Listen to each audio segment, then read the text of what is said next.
Good morning, everyone. Welcome to American Scousers Morning Coffee or Tea with American Scouser on a Monday morning where, that's right, Grumpy is in the house. And yeah, it is Monday, so Grumpy is very well received this morning. The Prince is not here. The Prince is out and about. I think he's coaching basketball. His schedule lined up. But Kenny is here to fill in. Big shoes to fill in. What's happening, man?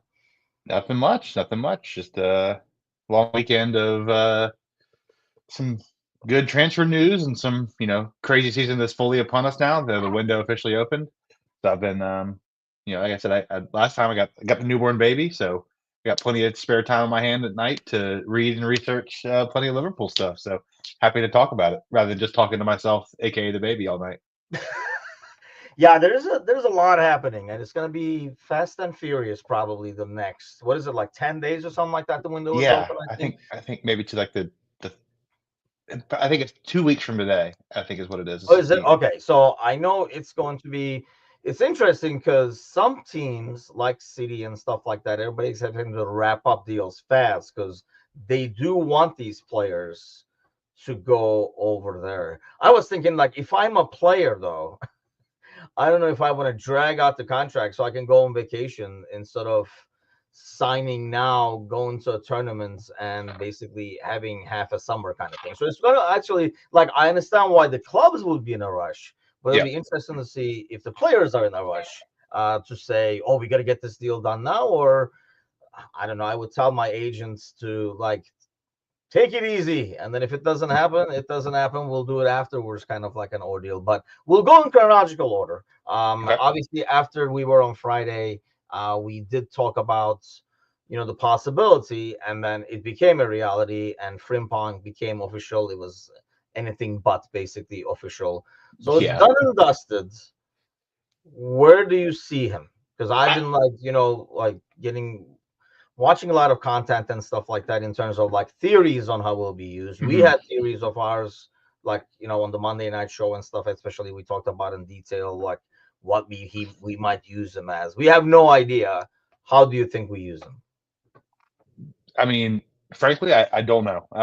I think he's a very useful player. Um, and I think, you know, like I said last time, as despite my, you know, thoughts of myself being a genius, Slot probably knows how to use his players better than I do. I, admittedly didn't watch a lot of um, him in the Dutch league, so I can't really speak to how he played there. In my perfect vision here, um, we rather than playing like the 4-3-3 we would typically see, we may do like a almost like a 4-4-2 with maybe Salah and Gakpo as our two air quote strikers, Mhm. with the Wirtz and Szoboszlai as kind of like the two 10/8s, and then like having no true striker there, with Frimpong and Kerkez going up and down, and Gravenberch kind of sitting back between the center backs, having them spread out. So almost like a de facto back three in possession. Um, that's kind of my Okay, idea yeah. of how So I I think think it that's might the work. common like sense, Yeah, like where when in possession, we're gonna have three in the back with probably Gravenberg sliding in between, and then if not, then those guys wing. But here's the thing that automatically eliminates Bradley, and we know he's big on Bradley, so it's interesting. I mean, I've seen theories where he's not really necessarily a starter, but the fact that he is, yeah, we know Bradley can't stay healthy, and we know Bradley can't give you 90 all the time either. So correct. having somebody who can come in there, give you something different, especially when we're at home, someone who can go like stretch Yep, it a bit more. yep, And then we all know that like Mo is going to be gone, so that's another deal overall. yeah, Good morning. It is exciting times ahead. We'll talk about a couple of the other stuff happening right now as yeah. well. The Wirtz deal just got rejected. Mr. Batter is in the house. Good morning as well. By the way, this morning we are, instead of Twitter, we're doing something different. These next few weeks, at least for starters, we're on Twitch this morning. So Woohoo! that Let's go. yes, it should be interesting. We're Uh, streamers now. it used to be all the gamers out there, I Yeah, guess. yeah, yeah. but it has like really changed. We did have a huge gaming conversation on Discord last night too that we had to like break up afterwards. But let's get back to the Frimpong thing. So it's done and official. Do you?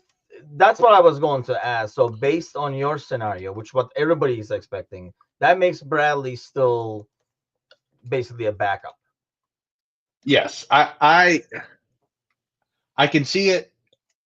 I like the fact, and the same with Wirtz and with Kerkez, the two that we haven't signed yet, but it seems to be common knowledge that they will be coming to Liverpool, is that they don't have to go in and be the starter right away.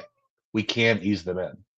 Klopp was huge on that. Think Fabinho didn't start for what 6, 8 months when he first joined, and then all of a sudden he was ready and he, revolutionized our midfield and was one of the arguably the greatest six in the world at points, because he didn't have to rush him in. And I think that may be the case. Also, with that system, I think Bradley can play at wing back. He's fast. He has an engine. He may not last all 90 minutes, but I mean, if we're having him bomb up and down, I think he can do that. He may not Yeah, be as creative and like with the output as Frimpong, but as like a maybe a more defensive minded option of that, I can see him. I can see that working. Again, this is all conjecture. Who knows? Maybe we'll play a back 12, and Slot will, make the new rules. Who knows? This is, in my mind, I can see that being a thing. But I also read a lot about like you said, us at home with Frimpong using that to break down those low blocks that we face, and we've been having trouble with that, which I guess is the point of playing the low block if you're not the greatest team in the world attacking wise, is that it is difficult to break down and it does make the game closer. But having that extra piece there to maybe add something different. Obviously, Trent did the playmaking from deep to get down that wing and maybe it crosses back, across from the goal line, kind of like you think Man City back in the day used to do a lot of that. yes. I could see that being an effective way of dealing with those low blocks if we did want to use them more at home and play Bradley away when we had a more, I guess, defensive worries. I could see that being a thing I too. think, yeah, if you have a winger that you're like, yeah, we gotta watch out for that. But honestly, man, I mean, you look at a lot of teams in the Premier League, and whenever they line up, I mean, they're going to have wingers that's going to be like, we gotta keep an eye on that guy. So I don't think there's any team where you can be like, don't have to worry about him. He's never gonna go up, kind of a deal. So I mean, I guess maybe based on the game, if you're expecting somebody to sit on the low block or actually somebody to come at you where you're going to do more defensive work. But so here's a point here. Like, we do have a long preseason, and that's why I did last preseason was kind of odd, right? It was short, not to mention it was like all the international guys were not there initially. So when we watched the preseason, a lot of the guys were missing. So you could really not tell. It ended up being more of a showcase to be able to sell guys like Carvalho and stuff like that more than anything else. Whereas that's why I feel like this offseason, especially if you take care of your business early and these guys are there beginning of camp, what we see in the preseason games are going to be a lot better indicator of like formation and how we're going to play during the season. I just never got that feeling last year. Yeah, a lot of disruption last year, and with the earlier window, like you were saying before, we're not sure if players are going to want to come in early, and all that issue with the early transfer window. I think it's great for coaching staffs to have that extra time to Yeah. bed these players in. And I'm not saying we're going to have to do the Fabinho method with these players. I'm just saying it's nice that they can come in and not have to be the first team overall starter, Yeah. superstar. I mean, Wirtz, obviously, we're paying $1 trillion for him. That's a little bit different. But like with Frimpong and Kerkez, they can have time to get themselves ready and up to speed. And if they are I don't know, if they don't hit the ground running, it's not the end of the world. We do have players there that can do a job. And Andy And Robertson I 3 years think ago, fact that incredible. you got to try Bradley there. Like, Bradley played there a lot. So it's not like, holy cow, Trent is gone. We got to find something. You know what I mean? Like, it's not like Hmm. suddenly if you lost, I mean, I guess you have like left. I'm trying to think of a position where, like, if Mo goes somewhere and you're starting in somebody there for the first time, you're like, okay, like, let's see how he does. But now we Yep. know how Bradley does. We know he kind of fits in the system, plays Yep. within the system, everything like that. So I agree with what you say there. It does buy you time to be able to kind of take your time with it. But I think the Yeah. summer will be. I mean, that's why I'm like more excited of these transfers coming in now, where Yeah. Slot has time to implement whatever. And I guess like really the biggest thing is him and his staff know the Premier League a lot better. I mean, he has talked a lot about, like learning on the job and like, like how like it's so different than, what he's used to and stuff like that. Mhm. I think he knows now, like he knows how to play certain games, what to do and stuff like that. So I think that will be a big plus. You did mention Wirtz, so let's talk about that, because this is why I have still not watched any YouTube videos of him, highlights or anything like that to get excited, because it's not official yet. And Leverkusen just turned down the second offer. Yeah. Do you see a scenario where we were like, you know what, that's fine, man, I guess we're gonna go somewhere else? I don't. Or is it just, I know like they want a player to go the other way, they're probably pushing towards 150 because they still have the player. There's really no other suitors at the moment now. I mean, he made it very clear from all reports that he wants to go to Liverpool. He is not going to go anywhere else. Liverpool have the money. We're willing to spend it. It's just structuring the deal in a way that both teams like. And I mean, it would be dumb of both Leverkusen and Liverpool to be like, "Yep, here's exactly what you want." I Yeah. mean, that's a huge asset. They can negotiate pretty, hard for it. We clearly want him. He's, arguably the greatest number 10 in. I'm sorry. Yeah, number 10 in the world currently. I mean, he's Bundesliga Player of the Year. Like they have all the leverage. Um, you know, I, it's like I'm guilty of this as well. Pay them whatever they want. Let's get it over the line. I can't be hurt again. Um, but that would be dumb to do. That would just kill any sort of negotiation strength we have going forward. So I get it. From again, I'm having trouble with it too, especially when I've read the 10th article saying, "Oh, has he changed his mind? Madrid's now interested." Blah blah blah Yeah. blah. But it seems like it is a formality. He will be coming to Liverpool. It's just a matter of what the deal is that actually gets him here. And because this is a club record fee, and it could be a British transfer fee or transfer record, it's going to be complex. So I'm trying really hard not to panic. I think he'll be a Liverpool player. I'm 95% sure. And that's the thing, yeah. Until we're 100%, that's kind of like a worry I have now. If I agree, they're going to make it where they're going to make it difficult. I mean, they have like a huge asset. So if we were selling, we would want our club to do the same thing, right? Right. But I can also see a point where FSG says, "Yeah, you guys are pushing your luck now," and like walk away from it, just because of. I mean, we have a good relationship with Leverkusen. The Bayern thing is not happening. So for the No. player, I think us is the only option. But staying there and playing another year with Bayer Leverkusen is an option for the player as well. I think it almost becomes, if that happens, if we walked away, I think it would be more on Wirtz to say, see if he'll force Leverkusen's hand, because See, they have I think he will. along the way. I think he will. I think he's, and we can go back to the whole Trent thing. Does anyone really owe anything to their club? I think yes. I think he could have left multiple times in the past few years and didn't. He chose to stay last year. I think he could have moved wherever he wanted at the end of the season last year, um, and he didn't. I think Leverkusen respect that as well, and they have had this kind of agreement, like, "Hey, we know you're going to go this summer." Also, it's not like the price tag is a shock to Liverpool. It's been quoted for a year now what he's going to cost. I Yeah, Again, but isn't there like, I tell you, like you come over, I'm selling you my car. yeah. And then I say 10 grand. You're like, let me think about it. You go home and you're like, you know what? He'll probably take 8. I mean, look, I negotiate for a living. I get it. I'm never saying, "Hey, here, 150 million. Well, I can do 150 million. Here you go." Yeah. That's like I would be destroyed at work for that. You bid low and you meet in the middle. So I think that's what's happening.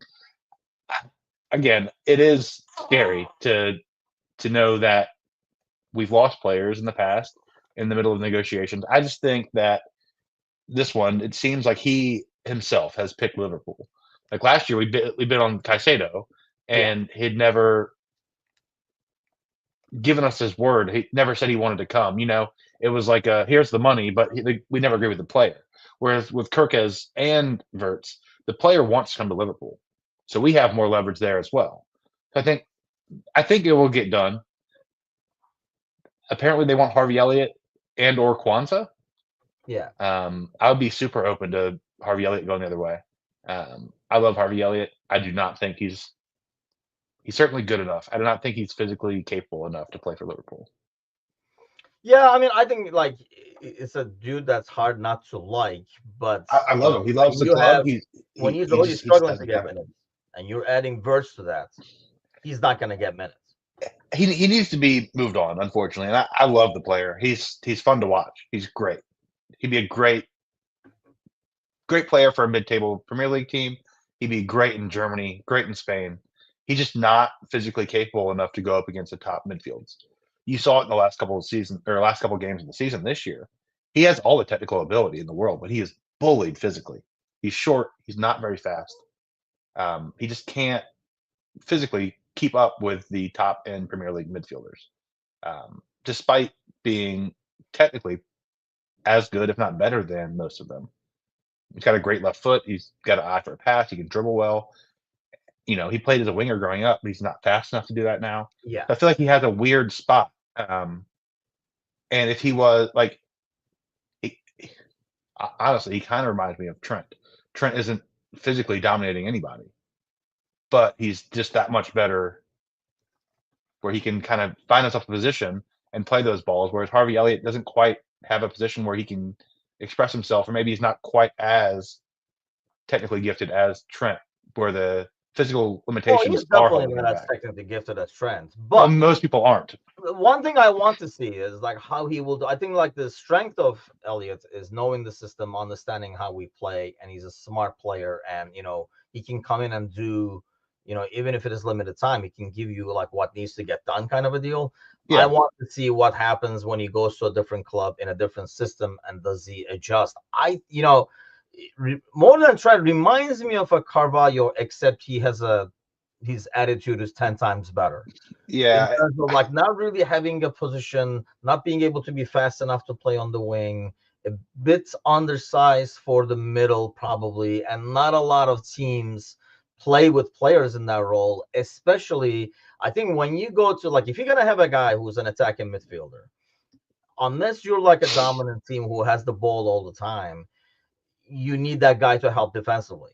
And if that guy is physically not good enough to be able to do that regularly, you can't afford to have him out there as a Fulham or somebody like that. I mean, you can't have an attacking midfielder that's physically getting beat down, which means your midfield is down to like two guys now or whatever. So you're getting outnumbered in the middle. I love the yeah. kid. I think he can do well. But this is probably better for him, honestly. Like, if you like Elliott, you I should think he'd be want that great move at for him. Leverkusen. I mean, as a Wirtz replacement is a tough shoes to fill, but someone to play in that position for Leverkusen in that league, which is, not quite as physically demanding, I think he'd be great for them. I think it'd be a great deal for both parties. And I think, if we can get anything off the price of Wirtz for, why not? There's no downside to that deal, in my opinion. Yeah. I mean, Unless Side they're is a valuing Harvey optic super low. advantage of Carvalho playing him a left wing instead of. No, we tried him. He can't play the middle. He's not strong enough to play the middle. He's not going to press. He's not going to work as hard to play in the middle. Carvalho was a piece of shit. I mean, I'll just go out Yeah. and say, personality wise, what he thinks of himself, he's just He's not a good a player, and he's just less not a squad player. less talented Ben Arfa. Yeah, I mean, he thinks a lot higher of himself. He's not even getting into Brentford and playing there. It's because So he's an asshole there for us to too. expect him to play for Liverpool, he just does not have the right attitude for a kid his age. I think it's like a typical. Everybody made too much of him early on, and his head got bigger than his game. And now he's kind of like that's why like he can't even get on the pitch at Brentford. He's getting like 5 minutes here and there and stuff because it's his attitude more than anything else. I think he would have gotten if Carvalho had Elliott's attitude, he would get opportunities. Probably Elliott's getting. I would argue that Carvalho is a better player, I right? agree. Like more Yeah. agility and stuff like that, but He's just does quicker. not have the attitude to be able to be a squad player, keep working, keep practicing hard. It's like, I play this, but I don't play that. Whereas Elliott is going to play wherever you put him. The whole Kwanzaa and Elliott thing, I mean, I don't know. While I understand, I mean, obviously they want a player. Probably Liverpool's side of it is, if we know Elliott is going to get you, I don't know, like 30, let's say 30 million in the Premier League, right? Being English and all that kind of stuff. Mm-hmm. I don't know if you're getting 30 as in-store credit over there. Like, if you're only getting 20 as in-store credit, I can see why Liverpool would be like, well, yeah, we don't want to count him for 20 because we can, sell him over here for like 30. I almost assume that's the biggest thing there. In-store credit is less than what we would get in the open market. Yeah, and again, this is just back to the negotiation thing. Like, you know, I think both teams have accepted Wirtz is coming to Liverpool. It's just what that deal looks like in the end. If they, I mean, let's say, again, we're making these numbers up. Let's say they are offering us 20 million credit for Elliott. Wolves have offered, I know Wolves are interested in Elliott, have offered us 30 mil for Elliott. I could see where we're like, hey, look, take 25 off the Wirtz deal. He's not homegrown for y'all. I understand the discount. We're getting big profit there, FFP wise. Yep. He's not, I mean, technically not full profit, but pretty close to it. And that makes the deal go faster. I can see that happening. I mean, again, it's really hard not to panic. I really don't want this deal to fall apart. I've completely committed to Wirtz coming to Liverpool. I just think that however it happens, it just might be slower than we want it to be. As far as Kwanzaa goes, I think Jonathan Tah, their center back, just went to Bayern on a free.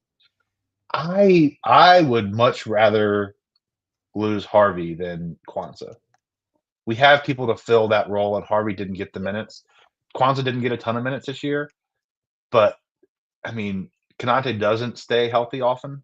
Gomez does not stay healthy, full stop. I think we need another center back already. Yes. And if we lose Kwanzaa, then that's two. I don't think that would be smart for us numbers wise to do. Yeah, I mean, Sergi says not giving them two homegrown players. I mean, that's a good point. I mean, here's another thing. Like, we assume those are the players they want, kind of like a deal in there. I mean, I don't know which one. I'm sure it's not both. So maybe they're like, what do you guys have for players if you don't want to give the cash, kind of a thing. It could be like how it's paid. There's a lot of things that go to negotiation. I guess, like, when it doesn't get done, my fear of like this thing all being like scrapped, kind of like, I know it's been a huge deal now, so it's almost makes it harder to walk away from for both clubs, I think. But still, until it's done, man, it is a worry I have the longer it drags. I was kind of waiting to see what the response for the second offer would be, and that came this morning after like 3 days. Yeah, and that's another thing. The 3-day wait period, if they were like, yeah, this is bullshit, get this out of here, we're not even considering this, why take 3 days to consider it? You know what I mean? And then I read, again, there's all these conspiracy theories and articles that now that Flecken has gone from Brentford to Leverkusen and Kelleher is going to Brentford, that will kickstart the whole thing. And now that was like what part of it was hit. Who knows? Apparently, it's like a giant domino effect. They did like an NBA thing, a three-way trade. Yeah. So apparently, that was something rumored to be like holding up the deal as well. As they wanted to get that straightened out, and they initially wanted Kelleher, but we priced him out for them. I don't know. Again, I think there's going to be a ton of stuff coming out about how this deal gets done, but I do think it gets done. It's just what those nitty-gritty details look like that is going to be, different. I really personally hope we don't get rid of Kwanzaa, though. I think that would be. I agree. I think in terms of numbers, I guess, like, here's the thing. We always think about, like, when we were talking about Elliott, we always think about the club's perspective and our perspective, but we don't know what the player wants, especially for Kwanzaa. We're kind of getting a good indication that Elliott sees the writing on the wall and doesn't necessarily want to go somewhere else, but wants to go somewhere where he's going to play, which is fair. And it was the same situation with Kelleher. I mean, Yeah. they want, and I don't blame them, especially at their age and No. stuff like that. They do want to be in a situation where they're going to get to play, so that's all fair.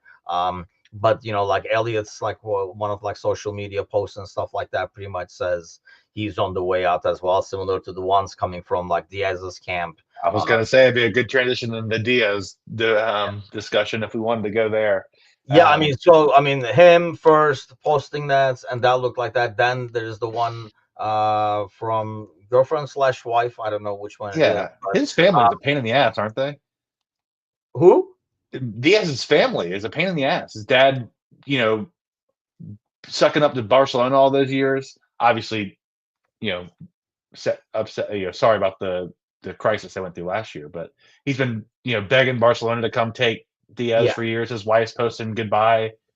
Liverpool post. Oh, I mean, no, I figured I didn't take the wife's thing as negative because it came from Diaz first. So I kind of him as like doing that. I think hers was more overt than his was, though. His was kind of like you could read it both ways. Hers was like, "Hey, thanks, we're out." His was more, "This club is awesome. I'm happy with the season," and it could go either way. Hers was, I feel like, more overtly, "This is the end."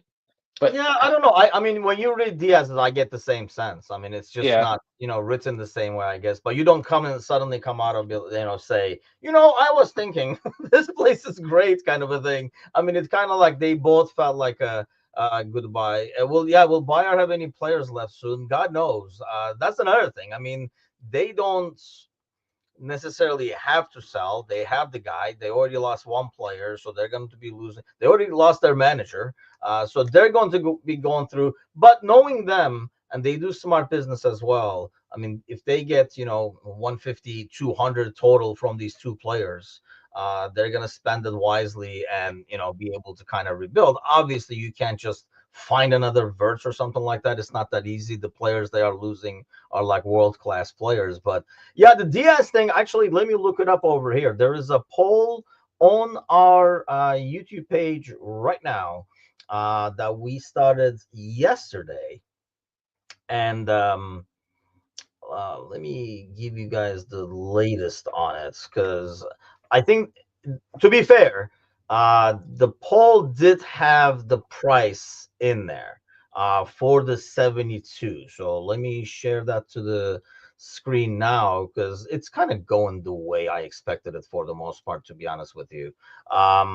67% says yes, 33% says no to selling him. As of now, we've had 52 votes on this, and the yes is 67%, no is 33%. I voted yes, but to be honest, it was more on because of the price that was in the poll, not to mention because of his age and everything like that. Yeah, I'm not actively looking to get rid of Diaz. I think he's a good player for us, but 70 plus mil, that buys us Anthony Gordon, who's homegrown, arguably equal-ish skill output wise, and we get a younger player on our books. I think with that money involved, it's a no-brainer. If there's debate on the fee, then it's a whole different conversation. I'm not actively looking to get rid of Diaz. I'm not trying to get him out of the door. Nunez. Not everybody is John over here looking to get rid of Diaz. Correct. Nunez. Yeah, John, known a Diaz hater. But no, I mean, I'm not actively looking to get him out. So it's not like with Kelleher, everyone knows he wants to go, and we kind of are letting him go. We're not going to debate on the fee there. Diaz, I think we should. He's a good player. He's wanted by a lot of clubs. We want him. He's going to start for us a lot of games. Why would we sell him for any cheaper than that? I'd rather just keep him. So if the price isn't up around that 70 mil mark, I don't think it'd be. Yeah, I think if it was like if somebody came in at 30, 40, I guess here's another thing.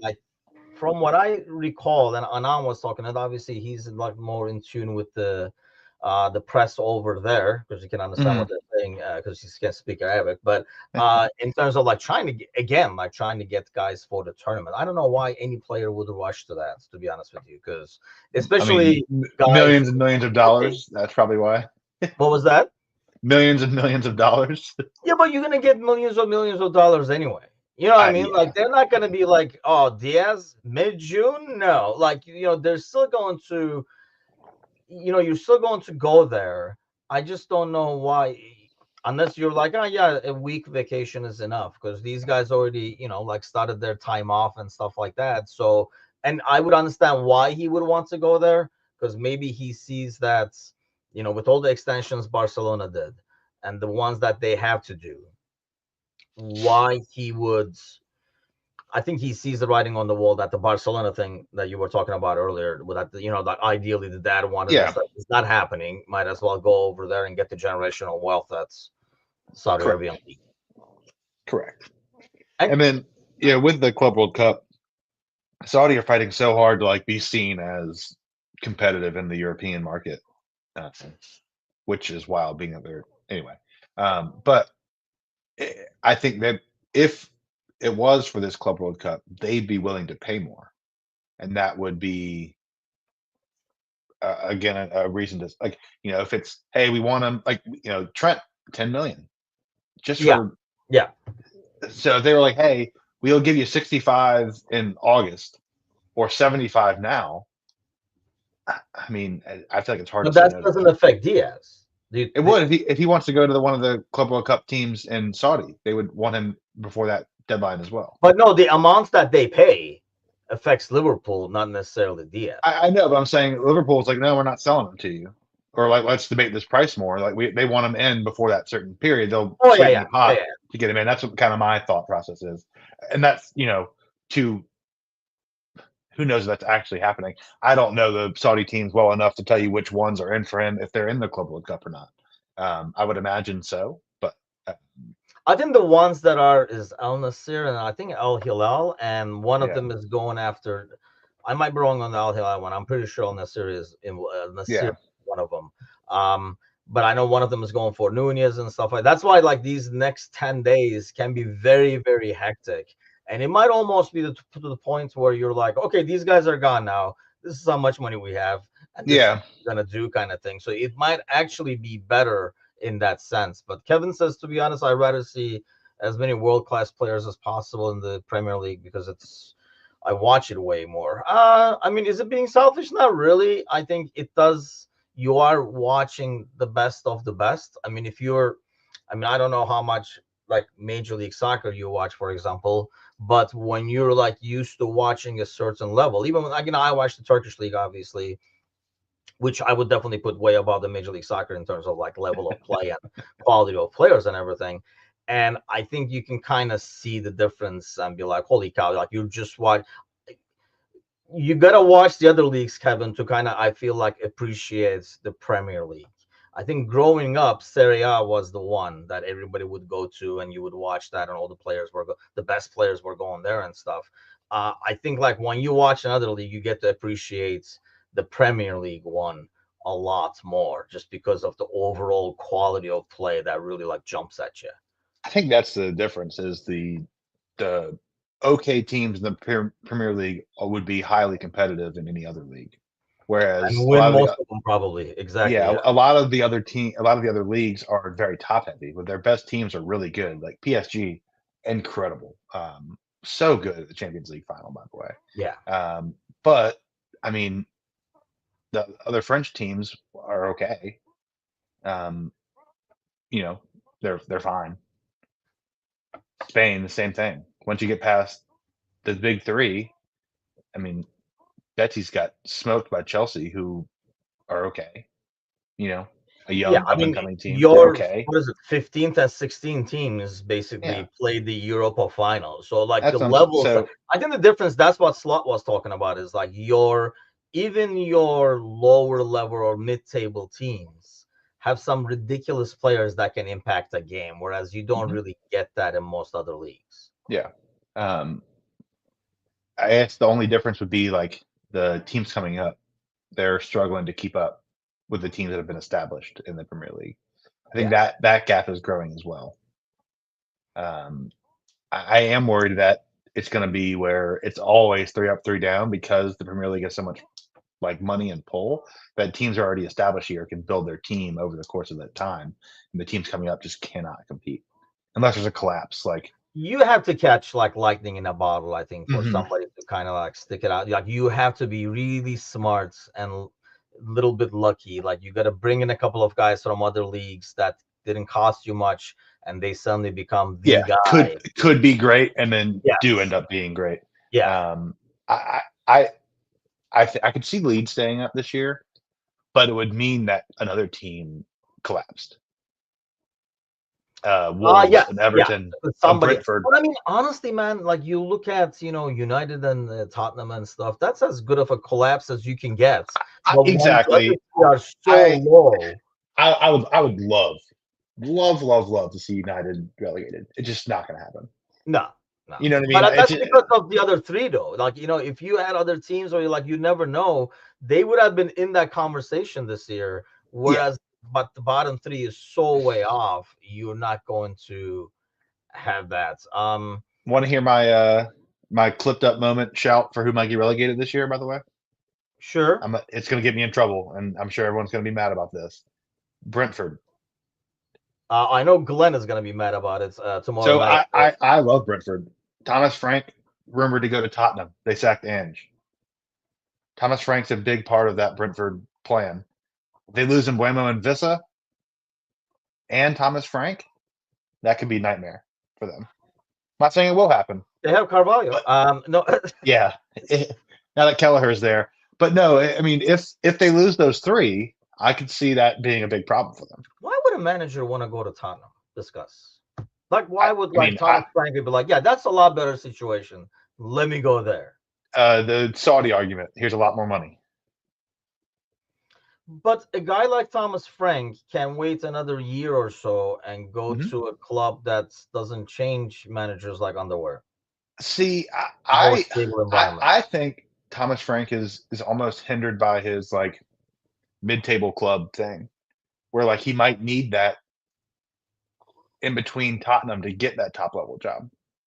I could see him going to Tottenham for a couple of years, and if he does okay, maybe Bayern, something like that. After that, I could see that trajectory for him, where like he needs that something in between just to show that he can do it with those. Like he can make a Brentford team hard to beat and solid Premier League team, right? Can he take a team to the next level that wins things? We can't know, right? He's never going to do it with Brentford, no matter how good of a coach he is. He's never going to be able to bring them to Champions Leagues or Premier Leagues or even Europa Leagues. He's just never going to do it because the club isn't set up to do that. Tottenham, despite being a giant mess and, the joke of the Premier League for the most part, though now maybe Arsenal are the London club who can't win trophies. But, if he can go there and let's say make a run in the Champions League and finish top 3 in the Premier League with a Spurs team that has some more players, then it's like, okay, this guy may be the real deal. He can do it. Because, I think Graham Potter, great for Brighton, incredible for Brighton. Yeah. Brighton to the highest they could go, could not do it at a higher level, right? Chelsea, the players got, too much power over him. The demands are too much. Can Thomas Frank do that with Spurs and then move on to a higher level club after that? Like I said, I could see him going to Bayern Munich in a couple of years. Does Vincent Kompany stay there forever? How good of a coach is Vincent Kompany? Who knows? He did great this year with Bayern, but is that because it's Bayern in the Bundesliga, or is that because Vincent Kompany is great? Hard to say. That's kind of probably more the former than the latter. I think the issue is, obviously when the big clubs have an opening, because there's an issue. When a club has an opening, it's usually an issue, especially a top club, because if you're a mid-table club, you can at least say, yeah, my guy went up or something like that. But when you're a top club and you're looking for a manager, usually there's an issue. Like with Potter, for example, he went somewhere where they had like 85 players and not ideal. Sometimes it's like a no-win situations. I don't know, like as a manager, I understand there's so many of these jobs and maybe you got to take a shot at it, and they feel like, Thomas Frank might think like, what's the worst case scenario? I'm going to be a Ten Hag.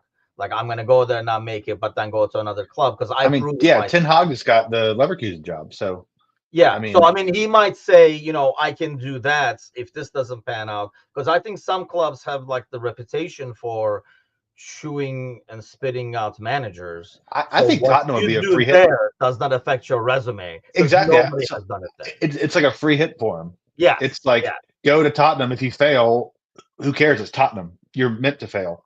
No one's been able to do it. Jose couldn't do it. Conte couldn't do it. No one can do it. Where if you do, then you really do stamp that I'm the real deal. I'm a top manager, seal on yourself. So all that being said, I don't think he goes to Tottenham. But if he did, I could see that being the reasons why, and I could see Brentford struggling without him. I do think he's a great coach. Yeah, I said this is an interesting comment. Do tune in tomorrow night with the panel show. So I'm sure they'll be discussing it a lot. Because Yeah, especially with I'll like be United and much stuff quieter getting then. Cunha, I know, like, Sir Z was saying, I don't think that's ever happening. One, they always have, like, they sign Cunha, for example. Cunha will get him 3 points here, 6 points there. So they will do some stuff. I don't think they're ever going down. God knows, though. Obviously, they're selling Bruno and stuff like that. It was We just proven. gotta manifest it. If we keep saying United getting I guess. relegated enough, it'll I guess happen. I hear you. But by the way, I should plug this that the new EPL channel just started this weekend. Obviously, there's no content there yet, but if you do hit the link and do the subscription, some stuff coming your way in the next week or so. Obviously, a lot of transfer movement, so we will talk a lot about transfers over there. I know you're going to be on there as well in a couple of the shows, so Yep. it should be some interesting times. I do really enjoy the panel show because of that aspect. Getting different views is always good. I mean, that's why, like, like having people like Kevin. Like Kevin says, I have been on Palace roller coaster for so long that it wouldn't surprise me if we went down. Really? I mean, I guess depends, right? It's sometimes like there are teams where they finish really high and you feel like, oh, they're going to take the next step, and they take a step down. And you can be like a Forest where, let's face it, a lot of us picked them to get relegated before the season started, and they ended almost like freaking, I mean, they had late collapse, obviously. But so it's kind of hard to judge the season after, even just when looking at the transfer market. Like you can't just say, because some teams are really good at reloading as opposed to like others. So it really depends on like what they end up doing in the transfer market too. That being said, I think Palace is one of those clubs that does replace well. Oh my God, sorry, my wife just scared me to death. Um, uh, I think Palace shop We've all well. been there, yeah. So Yeah, well, she came. I guess she didn't want to interrupt the thing, so she peeked in the window outside, make sure see what I was doing, and I didn't know who it was. It scared the hell out of me. Anyway, Palace does replace their players pretty well. You know, I Palace looked awful the start of this year. Trying to replace Elise and all these other players, is tough. But then once they got their footing, they did great the second half of the season. One of the better teams. Won the FA Cup. I mean, who would have yeah, thought? exactly. And that's like interesting. Like you don't know, but something that happens. I mean, like Kevin knows, and I think a lot of people. That's why I like the panel show, because you get that perspective. Because you can't get too ahead of yourself, because there's a good chance that you're gonna lose some of the top guys that took you there. So Mhm. it would be like, yeah, we won the title, but like everybody, just imagine like everybody was down when we were winning the title, because there was the possibility of losing Mo and Van Dyke and stuff like that, with all this that's still left behind, mind you. So it's not like in their case, when these mid-table teams, they succeed, they do well, their guys get a lot of exposure. Once they start selling them, they don't like they're not guaranteed to replace them with the same quality right away. And I think sometimes there's Yeah. that gap, and then suddenly you're like, and that's why some clubs are better run than others. But we go back to what you were talking about earlier. I think the risk has become less and less, because you will really have to freaking collapse to go to the level of like the guys that are coming up from the championship. Yeah, I found it interesting. I listened to, I honestly couldn't even tell you who it was, but about some of like those mid-table teams who do well every year but never quite push on, and it's because they sell their best players and replace them with cheaper could-be players. And if Yeah. like Brighton, for example, they hit all of their transfers seems to come off for the most part, or enough of them do where you don't think about the ones that don't, right? Yes. And at what point do they be like, you know what, we really have something here? Let's not sell someone for 2-3 seasons. Keep Baleba, keep João Pedro, keep Evan Ferguson, keep Ruter, all these players, and really give it a go and make a run for the European Championship, or like I'm sorry, I don't think you can European afford. places. That's the problem. I don't think Well, one see, you can afford to, because here's another thing. Again, you're thinking of the club's case, but yeah, when I don't know, let's say Cunha or Embuemo, right? mhm. Like when Embuemo hears that a top club might come for him and they want him, and he feels like I can go to I can play in the Champions League, I can do this, I can Yeah, do that. It's hard to get that guy to be like, dude, it just is. 3 more years, we're gonna be huge. Yeah, Because he's not Brighton's going to win their first, Champions League. It's not going to happen, but it would be interesting to see them be like, look, we'll let you go in 2 years. We'll let you go for cheap anywhere you want, but give us 2 years. We want to see if we can really make a run for this thing. Would Because you think do about it if you're a player? it. I mean, I'll take any Premier League team right now that'll sign me. Well, I mean, you would, but I'm just saying, if you're Embuemo and they come to you, because I mean, I'm like, no, who's Embuemo going to go it's your to? company right now, right? Embuemo is a little bit. Yes, I do have a baby in the background. I'm sorry.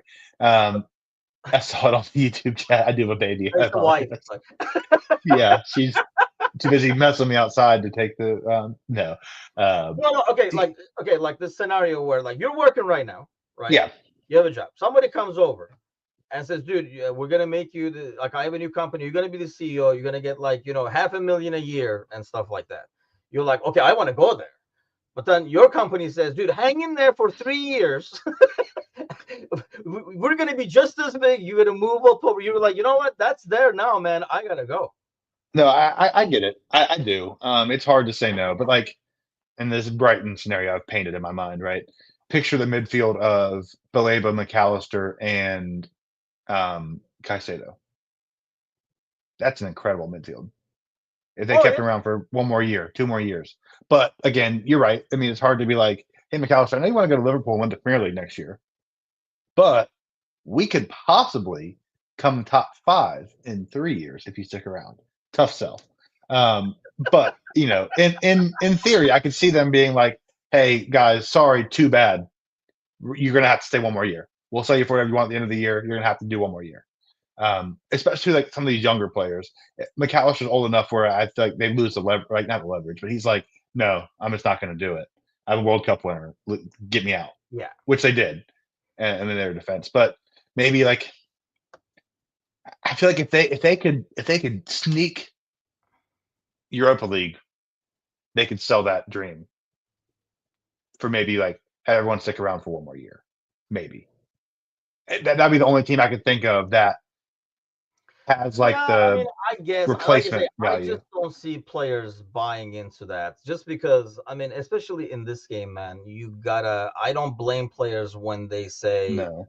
um, because it's such a short career, first of all, and then it can end any seconds.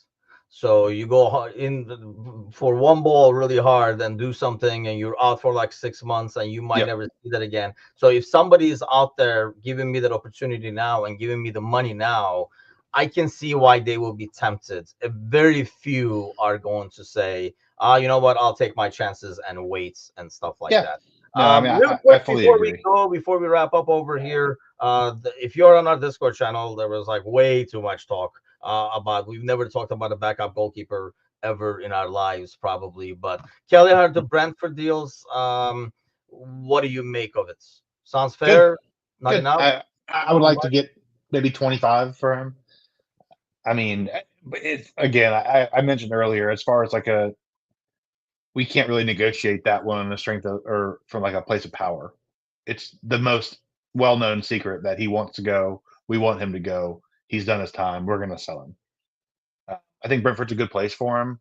I think he could, you know, given the opportunity to be a number one full time, he could either prove that's exactly where he needs to be, or he could be great and get a bigger move down the line.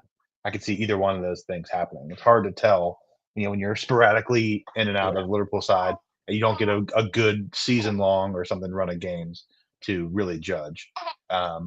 I think that's a good move. Like I said, I would like a little bit more money for him, but again, it's hard to argue when everyone knows he wants to go 1 year left, etc. Yeah, I mean, that's the part I think. My hope was, I mean, you could have possibly look. We asked for that kind of money last season. I know everybody was talking about, this is fair to get this for 1 year, but I mean, we asked for that kind of money last season, and we just did not get the offers. So my hope was, I felt this season, and this is more like hope on my side for like Liverpool's sake, I guess.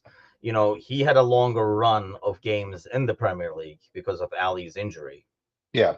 But kind of, I was hoping more teams would be convinced if they were not before, because they only saw him in the League Cup and stuff like that, or maybe like a couple of games and stuff. I was hoping they would be more convinced that, hey, this guy can be a regular starter in the Premier League, and maybe bid more for him. But ultimately, like, the market decides what you are worth. Nobody came in and said, yeah, we'll give 25, because they would have gotten him. So it's a good move for him. I think it's a good club to go to. I think it'll be good. I think it'll be a good move. I think he'll do well there. And I think that they'll appreciate him, which is good. And let's get relegated in my crazy. Yeah, I was gonna say, you just said they're gonna get relegated too. So I said no. I said I could see them potentially getting relegated. Don't clip me up that bad. No, I think it'll be good. I like Kelleher. I think he'll do well. I think maybe because the price tag would be a little bit higher, and he is older than we probably think he is, that maybe spending that much on him versus like a riskier option that's a little bit younger could be, kind of the risk reward there. Like, yeah, you kind of know what you're getting with him, but it is a little bit risky with a full-time number one. Whereas you could go for someone that's maybe a couple of years younger, arguably could be as good, and it's half the price. Maybe that's part of Yeah, what his I think value. I mean, like, I was just looking it up because I thought he was around that age. He's 26. I'm saying only because for a goalie, that's like a 20. Correct, it is. So he's still young for a goalie. I think, like I say, in the past, you saw him make an appearance here and there, and I can kind of see people thinking, oh, well, yeah, but what happens when he plays regularly and starts making mistakes and stuff? But my hope, like I say, was like this season's performance would kind of take those fears away and increase his value a little bit. But maybe it did. But now you went down to 1 year in the contract, a player who wants to leave. So why bid 25 when 18 can get him for you? So, but it's a good move for him. Honestly, a good move for us at the end of the day, because he was just going to sit there and not be able to play over Ali. We did, when we invested in Mamardashvili, you knew he had to be part of the plans. If we really wanted money for him, we needed to push him going out the door last summer. Yes, correct. But in some ways, maybe good thing we didn't, because we did. I agree. I think he did great. I think he had a big role to play in our winning the league this year. I think without him, it would have been a lot shakier. Yeah, that period where he played. The channel, and maybe we'll talk about it a bit tonight's podcast as well, to see, like, even in hindsight, maybe we would rather do 18 instead of 25 and have him for that. I mean, what did he do? Like a month and a half while I think Ali was closer to 2 months. Ali, so I think like that's golden in that sense. What you got for 5 million, 10 million difference. So you can't kind of like foresee that. So, but I'll be back tonight with the gang, 7:00 Central, 8:00 Eastern. There's going to be a lot of fun tonight. Bring your dancing shoes, because the dance song I didn't get to play last night, I will be playing tonight. We'll get to look at some cartoons and all that kind of stuff. And obviously, we'll talk about all the transfer stuff and anything that happens during the day. Like I say, these weeks, things are going to be happening really, really fast. But right before we came on, I did see that there is a private jet scheduled to go to Manchester from the German training camp area. Potentially could be Wirtz coming in for his medical today. So this stuff could be. Tis the season to watch play. Exactly, man. Exactly. What else do I have time for if I can just watch people's private jets? In Manchester or some shit, probably. That's it's full crew going to West Ham, but but Kenny, thanks a lot, man. Thanks a lot as always. Those in the comments, like, subscribe, all that good stuff. Do drag a friend. We are growing rapidly, actually. So thanks a lot for sharing the words. Keep doing it, and I will be back tonight, 7:00 Central, 8:00 Eastern, for the Monday Night Podcast. See you guys then. Take care. Thanks for having me, guys.